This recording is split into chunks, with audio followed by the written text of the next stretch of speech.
this church is the oldest black church in New York State. And that's important to realize. Most pardon me, I'm going to tiptoe around. You're in good hands. I'm going to leave you with him. Okay, thank you. We're the oldest black church in New York State. We were founded in 1796. And the bishop that started this church is interred down below. Oh. We're the only church anywhere, probably in New York, that can say that. The founder is right in our basement. This trip is here. They moved him from upstate to here because we're the mother church. This is how like Baptist churches and stuff like that all started from Amy's Island. This is an African Methodist Episcopalian. Yes, connected to Richard Allen. Yeah, absolutely. Yeah. Now, with Richard Allen, what it was is a difference in ideas, the approach toward, Christianity. That, he was a little more radical than James Varick. James Varick is the one that started the church. His mom was African, and the father was white. So he started the movement as a place for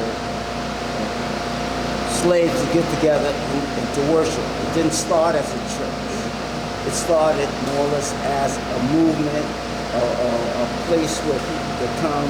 Because at that time, if we wanted to worship, we had to do it late at night.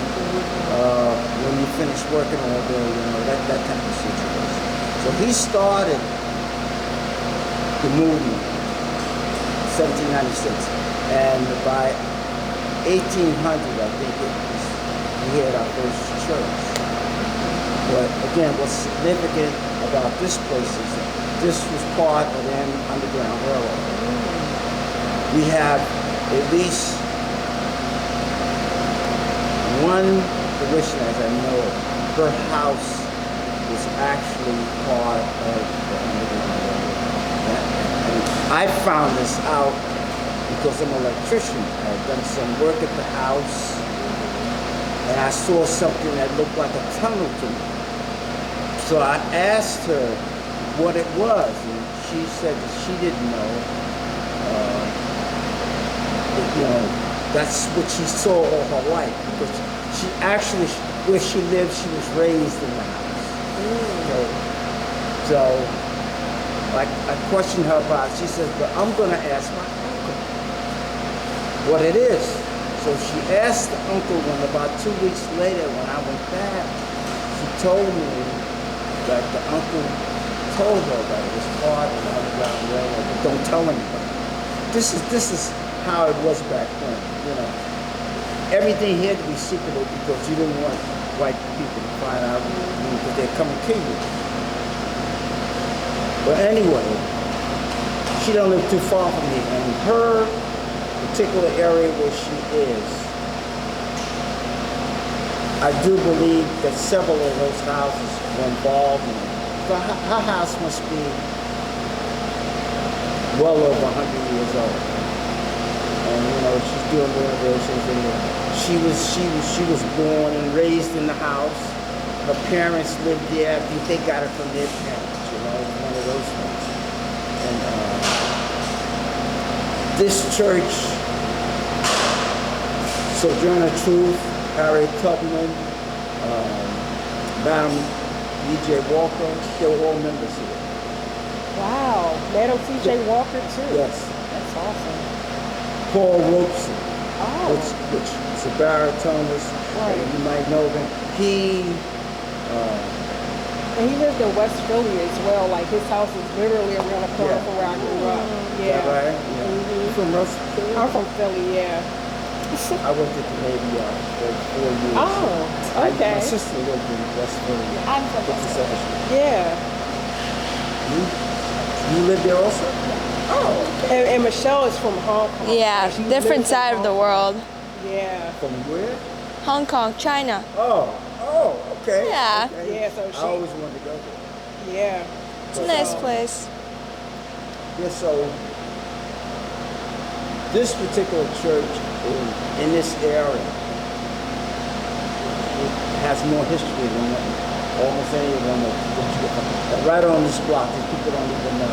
Yeah. You know, because what's happening here, a lot of the parishioners are passed on. And it's just a few people left. But Bless you. we stay on because of the history. When people come here, lady came here from Israel. She had a book in the church. And I happened to be here that day when she came. And she came with a book. And it lists the church. And it said a little some of the stuff that I'm telling you about. I told her the same thing I'm telling you guys. That these places we had a number of people, notable people, who were members here. Just Paul Robeson, his funeral was here. Really? Wow. When he passed, and his uncle, I think, was the pastor here. Two of his relatives were pastors here at this church. And again, I mean, this is the original building. We're just trying to do some renovations to it now because we have funding to do it. But Now, how was the church significant during the civil rights movement? I'm sure a lot of people came